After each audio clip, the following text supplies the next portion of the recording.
Father, Mother, God, Spirit, Source, Creator of all that is, thank you for bringing us together and giving us this great opportunity to teach, practice, and learn awakening dynamics. Thank you. Namaste.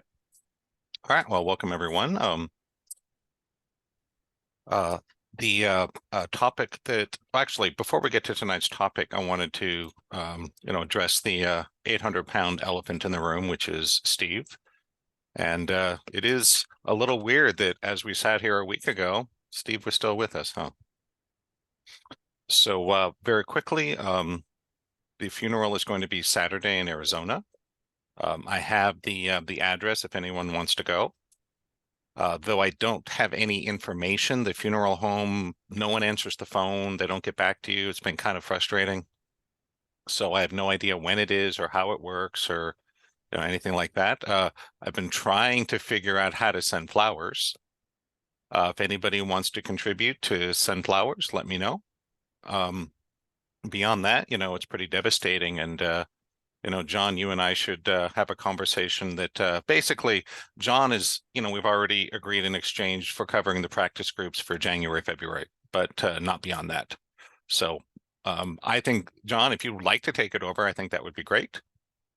We just need to figure it out, but no pressure. I'm happy to take it over. Okay. We can talk about it, but yeah. Okay, awesome. So tentatively, we'll plan on John being not really the new Steve, but to fill in the void where Steve used to be. And so yeah, it's been tough on all of us for sure, and I'm sure a lot harder on Steve's family. So any questions, issues there, let me know. You have access to Stephen's obituary, right, Brent? I don't know. Can you get that to him, John? Yeah, I don't know. Because he's got some wonderful pictures. Just put it in the chat again. Yeah, put it in the chat. It'd be great. Thank you, John. It's right there in the chat. Yeah, I've been in touch with Annette because I think Carl must have blocked me because every time I try to contact him through email or text, I get an error. So trying to get from Annette what's going on, but doing the best I can. The challenge for me is there that John sent, put in the chat, that okay. You can get a lot out of that link. Awesome, thank you. All right, so on to tonight's topic. And just so you guys know, let me give you guys the PDF here for anyone that wants to download it. Oh, crap. One thing that really pisses me off about Microsoft Word is that it always defaults to the damn OneDrive, and there's no option for don't ever put anything on OneDrive. You're pissing me off. Just save the file where I opened it from, right? If anyone knows how to fix that, let me know. I tried something with the registry that didn't work, but anyhow, I want to give you guys the URL here. I dislike OneDrive too. Yeah, it's awful. Where are we? All right, so that's the PDF. If anybody is curious for what I'm just about to talk about here. So anyhow, let me pull up my notes. And for today, this is a little more of an advanced approach. Of course, in level 1, we showed you guys the basic way to try to find the core, which is, either A, you timestamp it and look 6 months, a year before the timestamp, or B, you look at what would change in your life if it changes or goes away, or if you achieve your goal.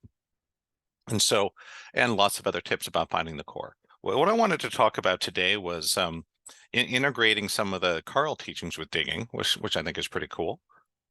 That I'm sure those of you, especially in the Awakening Intensive, have heard me say over and over in different forms, that when something was off in Carl's life, his question was not, what do I do? His question was, what am I not feeling? And so we can leverage that here because basically, and we just did the Michael Singer, The Untethered Soul, as our AI book club recently. And I think Michael Singer makes a really good presentation of this, basically the same teaching as Carl, that we're meant to feel and experience everything and to simply let us move through it. and move on to the next thing. But when the ego reacts too much to the experience, then it creates a blockage. Then you get trauma, subconscious blocks, trapped emotions, whatever we want to call that, right? Kind of makes sense. Also dovetails with his teaching that the ultimate agenda of the soul and the divine is to have all experiences.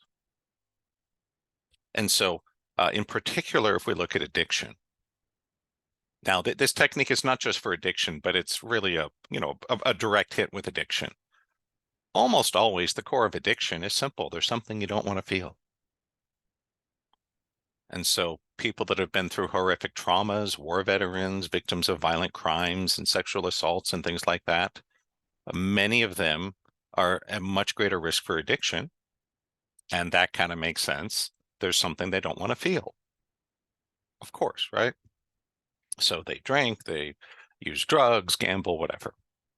And so in order to help find the core, and this is just a supplement to the other methods, one of the ways you can find it is start with, okay, we recognize that the soul, the higher self, the divine, whatever we want to call that, makes all sorts of things show up in our life that we don't want, right? You get a disease, you lose money, loved ones die, et cetera, et cetera. I mean, the one I'm working on now is, I can't believe the Kings lost 8 games in a row. Oh my God, right? Jeez. It's just life-wrecking stuff. I know Matthew gets it. We take our hockey very seriously here in Las Vegas.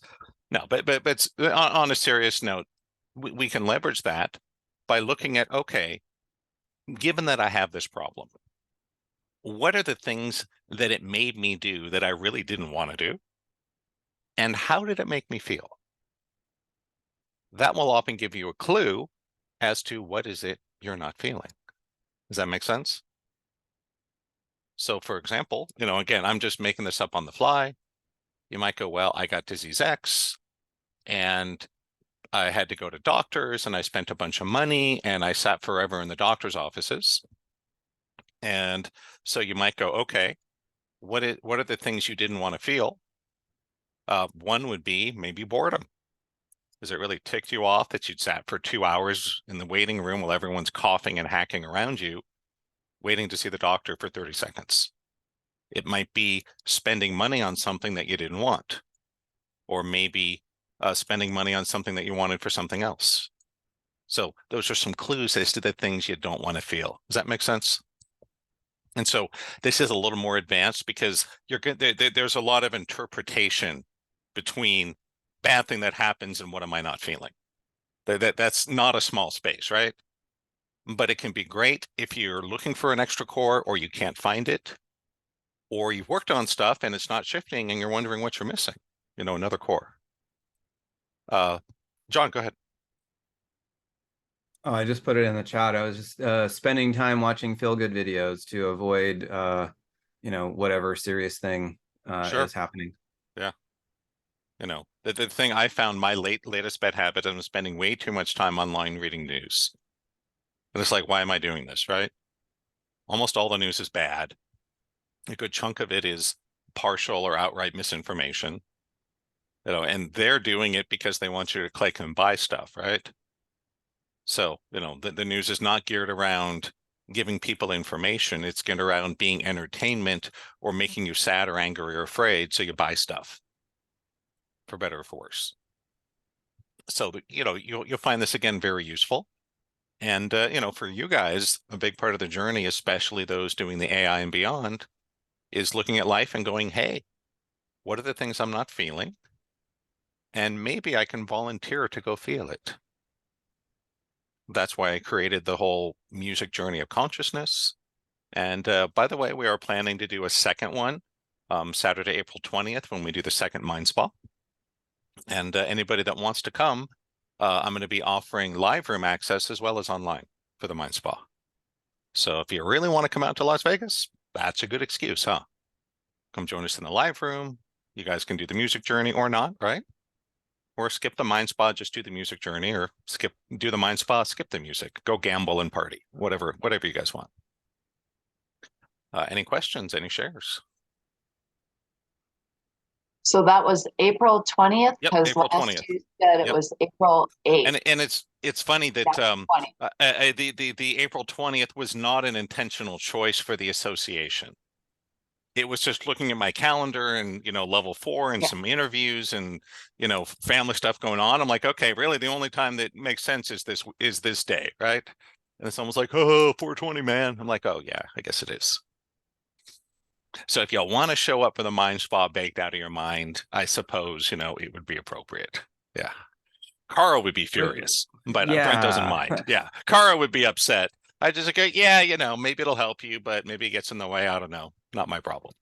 So the question I have Yep. is on the issue of if you're spending all your time consuming news, reading news, listening to NPR, whatever, if you spend all your time, are you avoiding feeling something? Are you actually avoiding something? Are Absolutely. you trying to, Yeah. or what's happening Yeah, there? it's a form of addiction, a relatively mild addiction.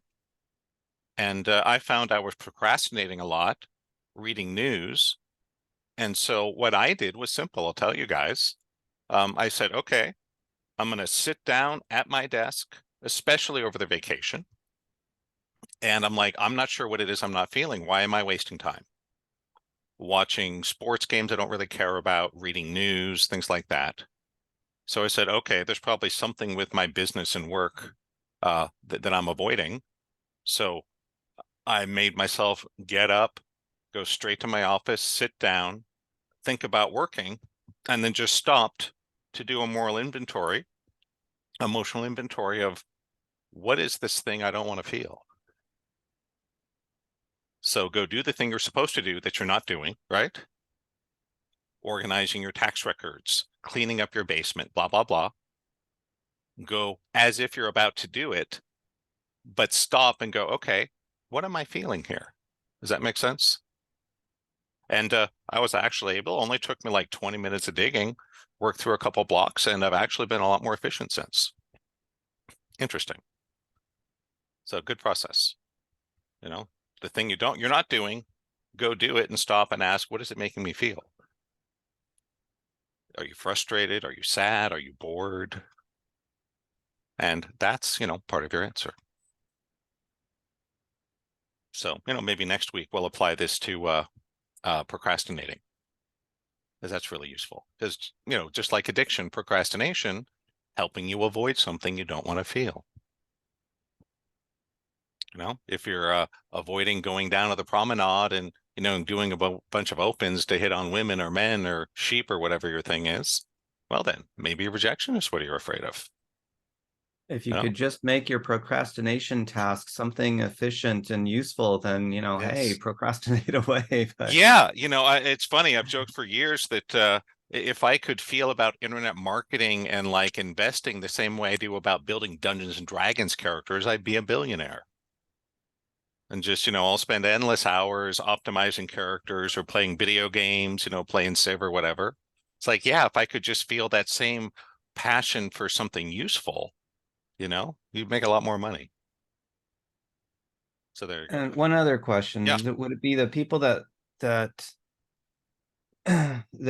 follow like all sports, they know everything about all sports, this happening, that happening, who's gonna get who on the trade or whatever, Yeah. that's I've read a lot of that. also Right. Yeah. It's like, I have to draw the line. I found myself going, okay, reading about trades that actually happened, maybe there's some value there, a little, but reading some idiot go on and on about what might happen. I mean, what more useless thing is there to do with your time than hearing some uninformed person get their opinion of something that might happen that they have no influence or control over, right? So anyhow, like, what am I doing, right? Bad enough to track the trades that are happening. Even worse to go on and on about the ones that aren't. But evidently, I mean, this is kind of a generational thing. I don't know about you guys, but when I grew up, we liked to watch sports, like the actual games, right? Nowadays, it seems that most of the younger people don't actually watch the games. All they watch is people talking about sports, like all the trades that might happen, right? And my son will watch hours all this crap about mascots and theme songs and potential trades and on, right? And I'm like, dude, you know, freaking Rams playoff game was on yesterday. He didn't watch a minute. I don't get it. Doesn't matter. Not your problem. Yeah. Just interesting to note, you know? We used to play video games. Now they sit around and watch other people play video games. I don't know. Yeah. Well, you know, our grandparents felt the same way about rock and roll. So what are you going to do? It's a bunch of noise. Yep. Yeah. My grandfather yelled at my dad, turn that crap down. My dad yelled at me, turn that crap down. Now my son yells at me, turn that crap down. I'm like, what? What is this I'm bizarro supposed to be world that's yelling at you going to on turn it here? down, right? Exactly. Yeah. Something's backwards here. Any questions or shares? Go for it. Otherwise, we'll put you all in some breakout rooms and do some digging. And, you know, if you want to dig on your addiction to watching people play video games, great choice. Matthew, go ahead. So I really like the topic about feeling. It's a really important one, in my opinion.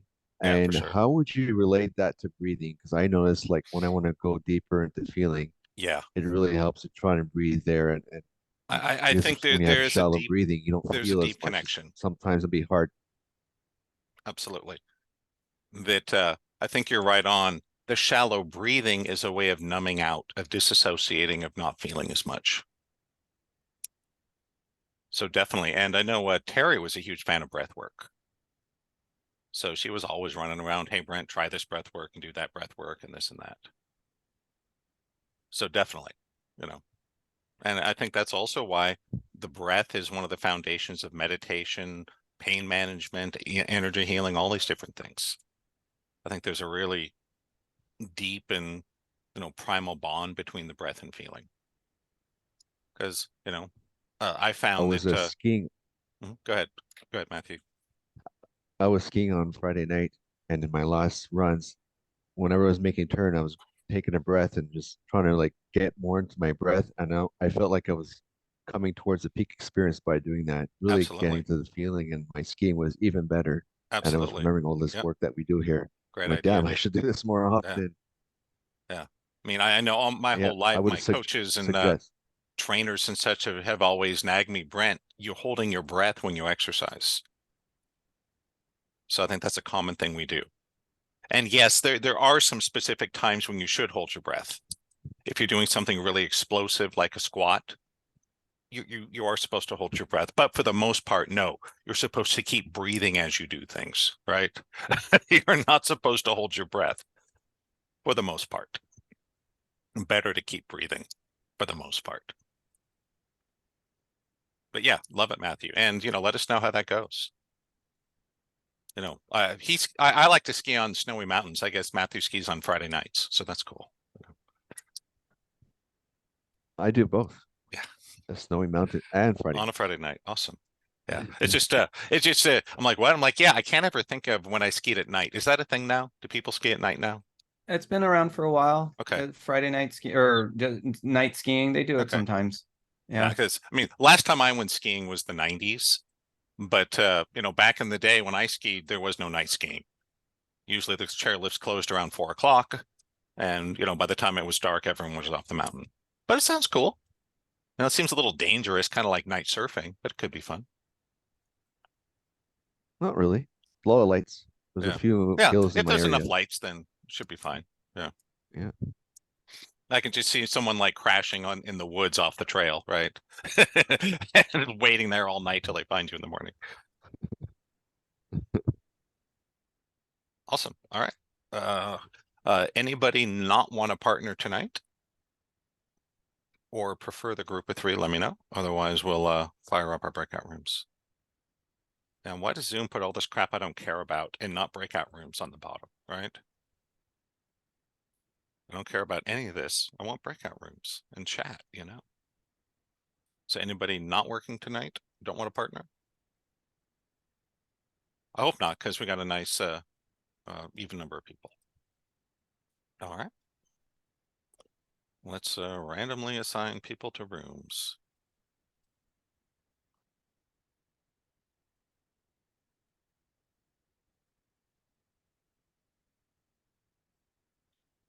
There we go. as usual, if you can't stand your partner or have a problem, let me know. I should be here the whole time. I'm working on the website, so just pester me if I don't answer right away. All right. Oh, and we'll turn off the recording too. Bye, posterity.